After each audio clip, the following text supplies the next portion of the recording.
Hi there, welcome to another session of Getting Started with AccelGrid. In this video, you'll learn about the sales module and how you can use it to manage quotes and orders. A quote is the starting point of any sale in AccelGrid. So you'll always start with a quote, even if it's a direct sales order. Let's begin by creating a new quote for a customer. Once you've selected a customer, you'll notice that the payment terms and price list are automatically fetched from the customer record.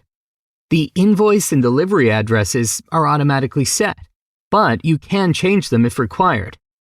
We now start adding product lines to our quote. The icon next to the quantity gives you a quick overview of the product inventory levels. You can also add sections and notes to the product lines and make the quote more presentable and easier to understand. Under the Other Info tab, you can set up additional details such as the customer PO and shipping policy.